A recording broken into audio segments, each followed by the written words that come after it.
series ini sebagai siapa dan bagaimana? Ya, di series Culture Shock ini gue berperan sebagai Rico, umur 16 tahun, sudah menjadi orang dari Jakarta, yang dimana dia terkena penyakit kutukan katanya kalau dia nggak bisa melepaskan keperjakaannya sampai umurnya menyangkut 30 tahun.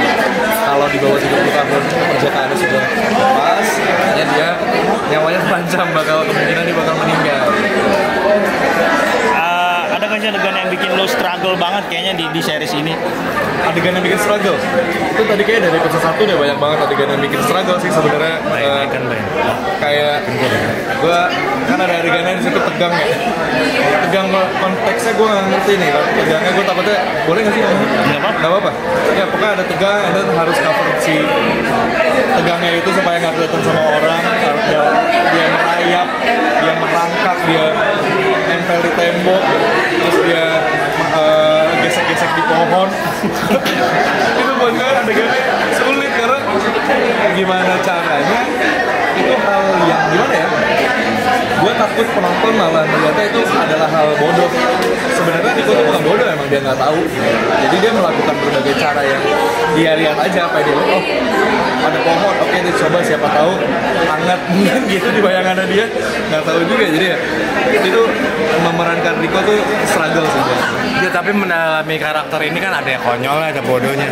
Lu riset apa seperti apa? Maksudnya sebenarnya untuk dari segi riset sih nggak terlalu banyak yang gue lakuin karena di sini Rico tuh kan jadi anaknya polos. Gue kenapa nggak mau banyak riset? Karena gue nggak mau banyak tahu tentang Rico. Karena memang ketika sudah terlalu banyak tahu, gue takut itu akan ada impactnya ke karakter Rico sendiri, yang dimana memang dia adalah bocah kosong, memang kosong ya, bukan bodoh, kosong ya, memang dia lugu aja gitu. Takutnya ketika dia udah, kalau gue kebanyakan observe, malah banyak knowledge yang harusnya nggak diketahui sama karakter Rico, malah jadinya jadi tahu output yang keluar dari actingnya juga beda. Itu yang gue takutin sih. gimana terbawa juga nggak sih saat syuting tuh selalu lagi di-relate kehidupan, maksudnya agak sedikit enggak, karena kehidupannya Rico udah gua alamin sebelumnya.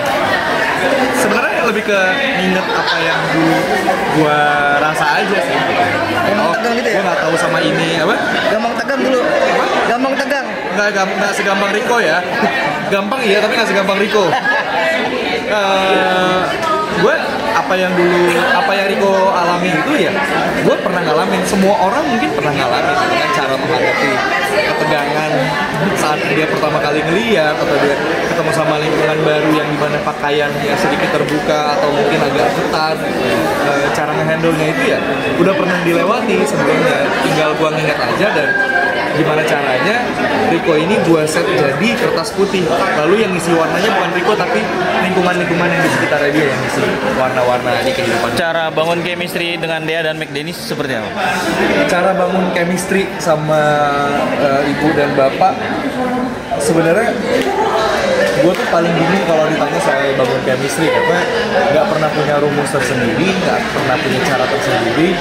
Tapi satu yang gue percaya adalah chemistry itu terbentuk ketika satu sama lain energia saling bergesekan, energia saling berkesinambungan, gerak bareng dengan visi dan misi yang sama-sama 100%. Terciptalah si chemistry yang tanpa kita ketahui udah bentuk gitu. Lawan main lu Davina ada adegan berkesan gak sih?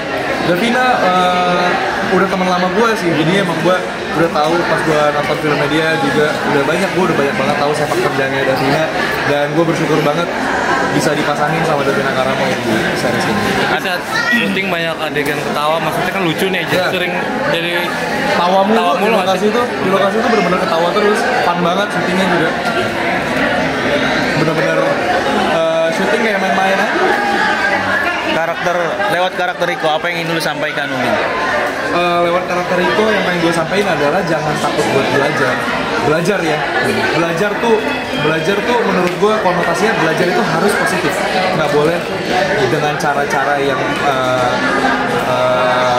menyimpang dari norma dan agama, itu nggak boleh. Dan Rico tuh sebenarnya karakter yang udah mungkin semua orang udah pernah ngalami atau sedang mengalami atau belum pernah mengalami.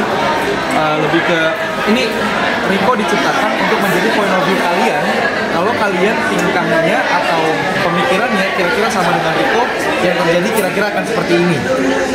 Gue cuma bisa ngasih gambaran kayak gitu. Selebihnya ya balik lagi ke kalian, mau jadi itu sebuah pelajaran atau cuma menonton ini sebagai sekedar hiburan. Harapannya mungkin sekalian promo. Harapannya semoga banyak yang nonton, semoga banyak yang bisa nangkep pelajaran yang kita kasih di sini, karena di sini bukan cuma tentang edukasi seksual doang, tapi juga tentang kebersamaan antar keluarga, kayak cinta ibu ke anak pun anak ke ibu, tentang seorang ayah, tentang seorang sahabat, ya semuanya benar-benar masuk di series ini. Tentang kultur juga, ya sesuai judul, kultur kaget, shock kultur. Ya semoga bisa menyenangkan dan kita semua ngelakuin project ini dengan penuh cinta. Kita bikinnya benar-benar penuh cinta dan rasa sayang. Jadi gue harap semoga teman-teman semua yang nonton bisa ngerasain cinta yang udah kita kasih ke project ini.